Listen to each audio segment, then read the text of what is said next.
अमजद साहब जो है मेरे साथ पुराने लोग हैं, यहाँ पर मुकामी लोग हैं, काफ़ी दिनों से रहते हैं। ऐसा कई ऐसी बिल्डिंग्स हैं जहाँ पर जो वो उस 79 खसा नंबर में आते भी नहीं है, उसके बावजूद भी यहाँ पर नोटिस लगाया गया है। देखिए, तकरीबन 1 महीना पहले जब इन्होंने डिमार्केशन यहाँ पे किया था आके पुलिस फोर्स के साथ आके, तो इन्होंने अपने तरीके से डिमार्केशन किया। हमें नहीं मालूम कि इन्होंने किस तरीके से डिमार्केशन किया। अब जहाँ तक दूसरे खसरे की बात है कि उन्होंने दूसरे खसरे जो हैं उन पे भी नोटिस दे दिया है, तो उसकी बात हम जो है ना, इसका जवाब तो हम सुप्रीम कोर्ट में देंगे ना जाके कि हमारा खसरा दूसरा है और हमें गलत तरीके से नोटिस दिया है। सुप्रीम कोर्ट का ही ऑर्डर था ये ज़मीन खाली कराने का, जो डीडीए की लैंड थी 2 बीघा 10 बिस्वा के आसपास, जो वो खाली कराने के लिए। उसके अलावा भी और लोगों को दिया गया नहीं। तकरीबन ये असल में क्या हुआ, 1 साल पहले ये कोर्ट में केस चला था। यहाँ पर एक साहब हैं ऐसे मतलब, उन्होंने अपनी वाइफ के नाम से कोर्ट फाइल किया था, केस फाइल किया था। उन्होंने 3 बिल्डिंगों को टारगेट किया था क्योंकि वो ब्लैकमेलर हैं कि यहाँ पर अनऑथराइज कंस्ट्रक्शन हो रहा है और डीडीए लैंड है। उसको लेके उन्होंने केस फाइल किया और वो कंटम्प्ट में सुप्रीम कोर्ट चले गए, हाई कोर्ट से। उसके बाद में फिर एक सुप्रीम कोर्ट से ऑर्डर हुआ और उन 3 बिल्डिंगों पर कार्रवाई हो गई 1 साल पहले। ईद से 2-3 दिन पहले इसी टाइम के ऊपर उन बिल्डिंगों पर डेमोलेशन हुआ। उसके बाद में वो कार्रवाई हो गई और वो यहाँ से चले गए। लेकिन कोर्ट ने ये साथ साथ ये ऑर्डर दिया, सुप्रीम कोर्ट ने, कि आप इस ज़मीन का डिमार्केशन कीजिए। क्योंकि कितनी लैंड डीडीए की है, कितनी जो लोग बने हुए उनकी है। क्योंकि उसमें उन्होंने 34 बीघे का जिक्र किया अपनी कंप्लेन में कि 34 बीघे ज़मीन डीडीए लैंड है। तो इसी हिसाब से फिर सुप्रीम कोर्ट ने ऑर्डर किया कि आप जो है ना, डीडीए को पार्टी बना के कहा कि आप डिमार्केशन कीजिए और देखिए कि आपकी ज़मीन कितनी है और कितनी नहीं है।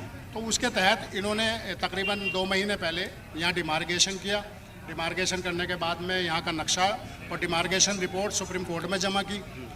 उसके बाद में कोर्ट ने कहा कि आप सबको नोटिस दीजिए और अपनी ज़मीनों को खाली कराइए। ठीक है। लेकिन उसमें कोर्ट ने ये स्पेशली कहा कि कम से कम 15 दिन का आप नोटिस दीजिए, और ताकि लोग अपनी बात को कोर्ट में आके रख सकें, अपना जवाब दे सकें। 15 दिन का टाइम दे दिया। 15 दिन का टाइम दिया। उसी के तहत आज ये कार्रवाई हुई है और आज इन्होंने नोटिस जारी किया अपना और यहाँ लगाने का काम किया है। तो ये सारे 279 खसा नंबर पे ही लगाया गया है। ये मैटर जो है 279 का ही है और दूसरा कोई किसी खसरे का कोई मैटर नहीं है। लेकिन इन्होंने किस तरीके से डिमार्केशन किया, कौन कौन से खसरे उसके अंदर आ गए, तो अब कौन से खसरा हमारा जो है 182, 183 की बात आप कर रहे हैं, तो ये बात तो हम कोर्ट में जाके रखेंगे ना कि हमारा 279 की जगह पे दूसरे खसरा नंबर पे भी डिमांड गए हैं, तो ये अपनी बात बताएंगे कि ये खसरा इसमें आता है या नहीं। कोर्ट ने कितने एरिया नोटिफाई किया था कि डीडीए की है वो जगह जो बता रहे थे उसमें? देखिए, 34 बीघे ज़मीन पे इन्होंने कंप्लेन की थी, जिसमें 5 बीघे करीब उन्होंने कहा कि ये हमारी ज़मीन है, बाकी हमारे कब्जे में है। और उसमें कुछ हिस्सा 1 बीघे कुछ बिस्वा उन्होंने कॉलोनी का पार्ट माना। प्रधानमंत्री उदय योजना के तहत वो उसमें नहीं आती। और 2 बीघे 9 बिस्वे ज़मीन ऐसी है जिन्होंने मार्क किया है कि ये ज़मीन हमारी है, जिसमें 1 बीघा 10 बिस्वा जो ज़मीन है उस पर भी नोटिस चिपका दिया गया है। नहीं, उसको तो उन्होंने बाहर कर दिया। उन्होंने बाहर कर दिया।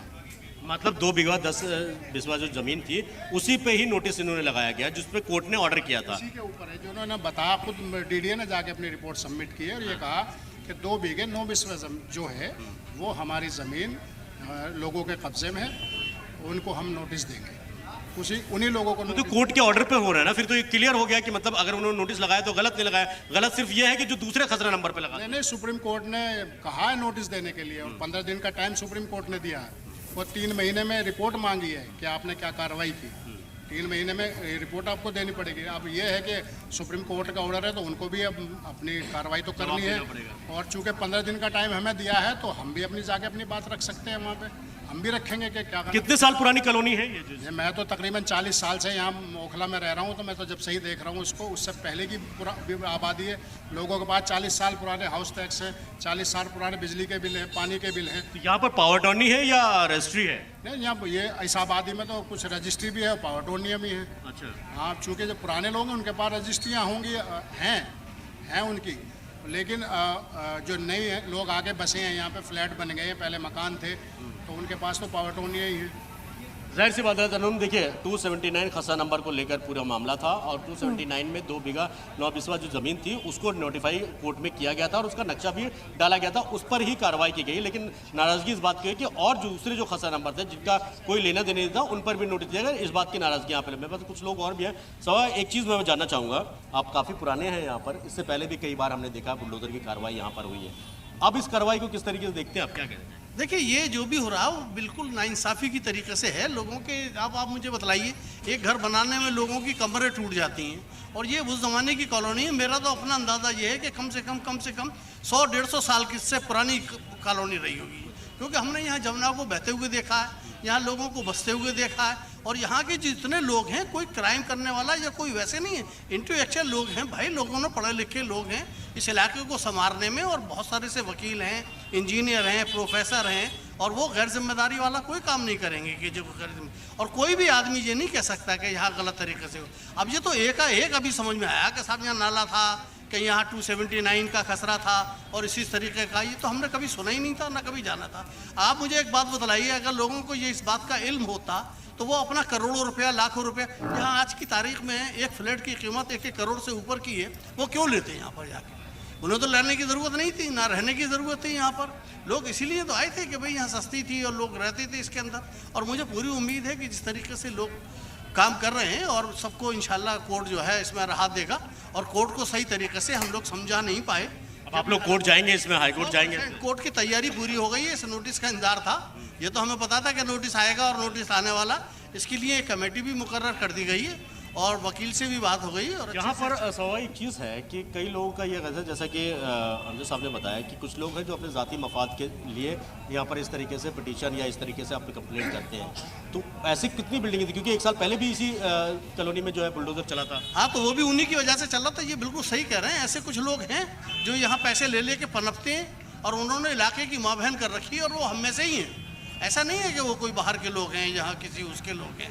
और हमारी किसी सरकार से, किसी उससे नहीं, जब हमारे ही अंदर खुद ही घर में ही हमारे जो है। जाहिर सी बात है, देखिए जिस तरीके से यहाँ पर कोर्ट का जो ऑर्डर आया 279 को लेकर, 279 में 2 बीघा 9 बिस्वा, ऐसे ही है ना, 2 बीघा 9 बिस्वा जमीन है, उसको नोटिफाई करके कोर्ट में सबमिट किया था। तब कि सुप्रीम कोर्ट ने फिर उसमें ऑर्डर किया कि ये जमीन अगर डीडीए की, ये डीडीए की जमीन है और इसको डीडीए अपने अंडर में ले खाली करवाए, जिसको लेकर ये नोटिस दिया गया।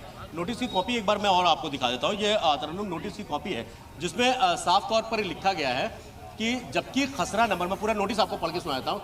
खसरा संख्या 279 ग्राम ओखला की भूमि डीडीए सरकारी भूमि है तथा व्यक्तिगत भूमि के एक भाग का अनधिकृत अतिक्रमण किया गया है।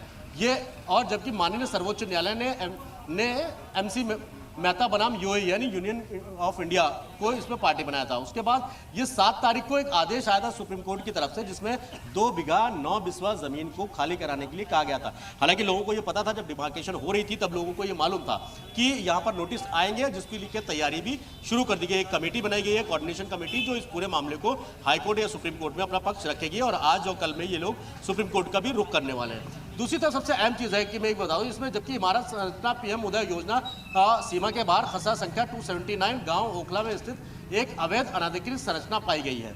यानी 1 बीघा 10 बिस्वा जमीन जो है वो PM उदय योजना के तहत जो डीडीए की लैंड थी उसको बाहर रखा गया, यानी उस पर डिमोलिशन की कार्रवाई, बुलडोजर की कार्रवाई नहीं होगी।